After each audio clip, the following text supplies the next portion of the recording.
నెలసరి రోజుల్లో కడుపు నొప్పితో బాధపడడం అనేది మనలో చాలా మందికి అనుభవమే. కానీ నెలసరితో నిమిత్తం లేకుండా తరచూ పొత్తి కడుపులో నొప్పి వేధిస్తుంటే, అది కూడా భరించలేనంతగా ఆత్మహత్య చేసుకుందామా అన్నంతగా బాధిస్తుంటే, అది ఖచ్చితంగా ఎండోమెట్రియాసిస్ సమస్య అవుతుంది.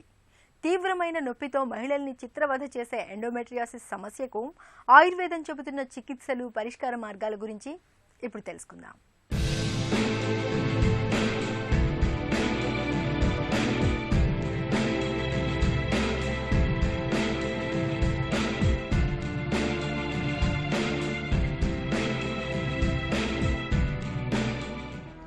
పొత్తికడుపులో నొప్పి ప్రతి స్త్రీ జీవితంలో ఎప్పుడోసారి ఎదుర్కొనే సమస్యే. సున్నితమైన పునరుత్పత్తి అవయవాలుండే పొత్తికడుపు ప్రాంతంలో నొప్పి అన్నది ఏ సమయంలోనైనా బాధించొచ్చు. కొందరికి నొప్పి రోజంతా బాధిస్తుంటే మరికొందరికి తరచుగా అప్పుడప్పుడు వచ్చిపోతూ ఉంటుంది. కొంతమందిలో పొత్తికడుపులో నొప్పి అనేది దీర్ఘకాలికంగా తయారై మనశ్శాంతి లేకుండా చేస్తుంటుంది. ఇలాంటి నొప్పి వెనక చాలా మందిలో గర్భాశయంలోని ఎండోమెట్రియాసిస్ పొర అనేది ఒక ప్రధాన కారణంగా ఉంటుంది. కొంతమందిలో ఈ ఎండోమెట్రియం పొర గర్భాశయం లోపలే కాదు, దాని బయట కూడా పొత్తికడుపులో అక్కడక్కడా ఇతరత్ర చోట్ల పెరుగుతూ నొప్పితో పాటు తీవ్ర సమస్యల్ని తెచ్చిపెడుతుంటుంది.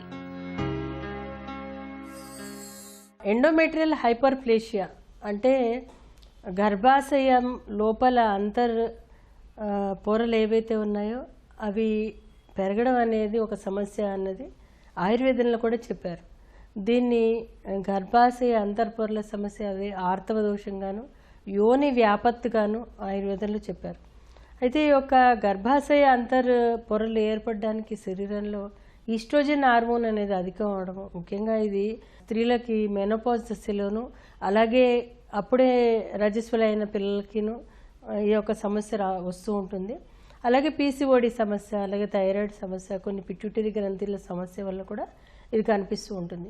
ఏదైనా ఉన్నా కానీ ఈ సమస్య చాలా ఇబ్బందికరంగా ఉంటుంది. ఎందుకంటే కొంతమందికి తక్కువ బ్లీడింగ్ అవడము, కొంతమందికి ఎక్కువ అవడము, కొన్ని రోజుల పాటు అవడము, అంటే ఏవైతే పొరలు ఉన్నాయో అవి పూర్తిగా విసర్జించబడే వరకు వీళ్ళకి ఈ యొక్క బ్లీడింగ్ అనేది అవడము, మళ్ళీ కొత్తగా వాళ్ళ యొక్క పొరలు మళ్ళీ ఏర్పడి మళ్ళీ వాళ్ళకి ఇబ్బంది కలగడం అనేది తరచూ జరగడం అనేది జరుగుతుండేది. ఇదంతా కూడా ఒక సైకిల్ కిందను, అలాగే హార్మోన్ రిలేటెడ్గాను జరుగుతూ ఉంటుంది. కాబట్టి దీనికి తగ్గ మందులు తీసుకోవడం, దీనికి తగ్గ జాగ్రత్తలు అంటే శారీరకపరమైన జాగ్రత్తలు, ఆహార నియమాలు, అలాగే వ్యాయామం లాంటివి చేయడం ద్వారా కూడా కొంతవరకు వీళ్ళకి ఇబ్బంది తగ్గడానికి అవకాశం ఉంటుంది. అయితే ఆహార నియమాల విషయానికి వచ్చేసరికి ఏంటంటే ఊబకాయం లాంటిది ఉంటే తగ్గించుకోవడం, అందులో ఎక్కువ పిండి పదార్థాలు లాంటివి తగ్గించుకోవడం, కొవ్వు పదార్థాలు లాంటివి తగ్గించుకోవడము, అలాగే వ్యాయామం చేయడము, అధికంగా వేడి చేసే పదార్థాలు తీసుకోకపోవడం. ఎందుకంటే పిత్తావృతము అన్నాడు, ఏంటంటే ఎక్కడైతే ఈ యొక్క ఎక్కువ థిక్నెస్ ఆఫ్ ఎండోమెట్రియం జరుగుతుందో అప్పుడు బ్లీడింగ్ అనేది ఎక్కువ అవుతూ ఉంటుంది. కాబట్టి అన్కంట్రోల్డ్ బ్లీడింగ్ అవుతూ ఉంటుంది. కాబట్టి ఎక్కువ వేడి చేసే పదార్థాలు తీసుకోదు, అంటే మిరియాలు లాంటివి, ఆవ సంబంధమైన ఆహార పదార్థాలు, అలాగే మటన్, చికెన్ అంటే ఎక్కువ ఫ్రైస్, ఎక్కువ మసాలాలు లాంటివి తగ్గించుకోవాలి. అలాగే వ్యాయామం విషయానికి వచ్చినప్పుడు కూడా వీళ్ళు మామూలుగా రెగ్యులర్గా వాళ్ళు చేసుకునే వ్యాయామం చేసుకోవాలి. కానీ ఈ యొక్క సమయంలో ఎప్పుడైతే బ్లీడింగ్ ఎక్కువ అవుతుందో అప్పుడు వ్యాయామం చేయకుండా వాళ్ళు కొంచెము రెస్ట్గా ఉండడం చాలా ముఖ్యం. అలాగే కొంతమందికి ఇది పొత్తికడుపు నొప్పి కూడా వస్తుంది. ఎందుకంటే ఆ యొక్క ఎండోమెట్రియం ఎక్కువ బ్లీడింగ్ అవుతున్నప్పుడు ఇన్ఫ్లమేషన్ కూడా జరుగుతుంది. కాబట్టి దానికి తగ్గట్టుగా వాళ్ళు కొంచెం ఐస్ ప్యాక్ లాంటిది పెట్టుకోవడం లాంటివి చేయడం ద్వారా కొంతవరకు తగ్గించుకోవచ్చు. అయితే ఈస్ట్రోజన్ హార్మోన్ ఈ యొక్క అధికం అవుతుంది కాబట్టి, అలాగే ప్రొజెస్ట్రాన్ హార్మోన్ తగ్గిపోతుంది కాబట్టి దానికి సరిపడా కొన్ని చిట్కాలు లాంటివి తీసుకోవడం ద్వారా కూడా కొంతవరకు ఈ సమస్యని తగ్గించుకోవచ్చు. ఎండోమెట్రియోసిస్ పొర మందంగా పెరిగి దాని మూలంగా పొత్తికడుపులో నొప్పి తరచూ వచ్చిపోతూ బాధిస్తున్నప్పుడు ఆహారపరమైన జాగ్రత్తలతో పాటు జీవన సరళిలోనూ కొన్ని ప్రత్యేక జాగ్రత్తలు తీసుకుంటే మంచి ఫలితముంటుంది. ముఖ్యంగా సాత్వికాహారాల్ని తీసుకోవాలి, బాగా నీళ్లు తాగాలి, దుంపకూరలు, వంకాయ వేపుళ్లను, కాఫీ టీలను బాగా తగ్గించాలి. మొలకెత్తిన విత్తనాలు, పండ్లు, ఆకుకూరల్ని రోజువారీ ఆహారంలో ఒక భాగంగా చేసుకోవాలి. పొట్టలో నొప్పి ఎక్కువగా ఉన్నప్పుడు గోరువెచ్చటి నీళ్లతో స్నానం చేయాలి. వేడినీటితో కాపడం పెట్టుకోవడం మంచిది. పొత్తికడుపులో నొప్పిని తగ్గించడానికి ఇంగువ బాగా పనిచేస్తుంది. ఇంగువను 1 గ్రాము మోతాదుగా ఆహారంతో కలిపి గాని నేరుగా నీళ్లతో గాని తీసుకోవాలి. పొత్తికడుపులో వేధించే నొప్పికి కలబంద అద్భుతంగా పనిచేస్తుంది. కలబంద గుజ్జు నుంచి రసం తీసి కొద్ది మోతాదులో తీసుకుంటే నొప్పి నుంచి మంచి ఉపశమనం ఉంటుంది. పొత్తికడుపు నొప్పికి త్రిఫలా చూర్ణం కూడా బాగా పనిచేస్తుంది. రాత్రి నిద్రకు ముందు చిటికెడు కుంకుమ పువ్వును వేడి పాలతో కలిపి తీసుకుంటే నొప్పి నుంచి మంచి ఉపశమనం లభిస్తుంది.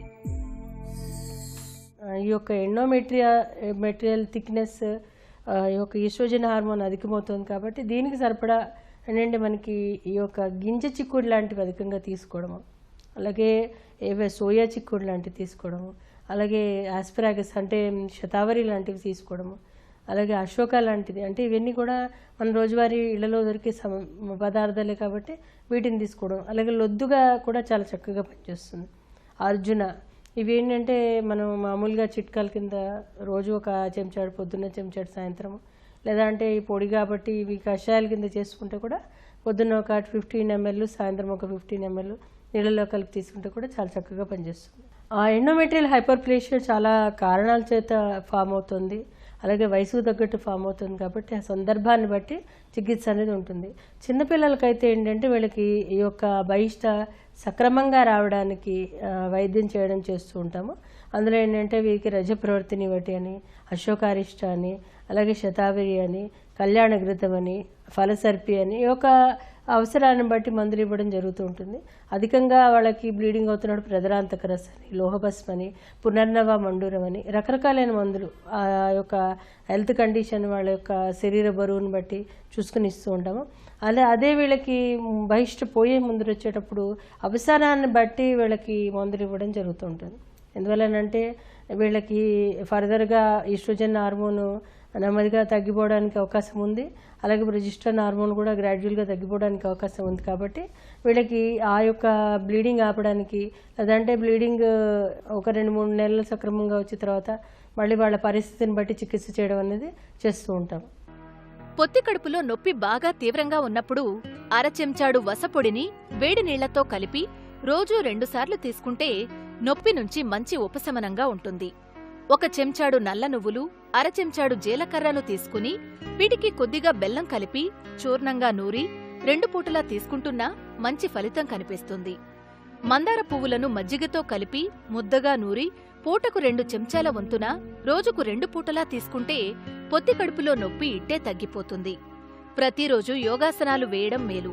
పొత్తికడుపులో నొప్పి అనేది ఎంతకీ తగ్గకుండా వేధిస్తున్నప్పుడు రజప్రవర్తని వటి, అశోకారిష్టం, కుమార్యాసవం, క్రవ్యాది రసం, టంకణ భస్మం, వంగ భస్మం వంటి ఔషధాల్ని డాక్టర్ పర్యవేక్షణలో కొంతకాలం పాటు వాడుకుంటే వేధించే ఎండోమెట్రియాసిస్ మూలంగా వచ్చే పొత్తికడుపు నొప్పి నుంచి త్వరగా బయటపడవచ్చు.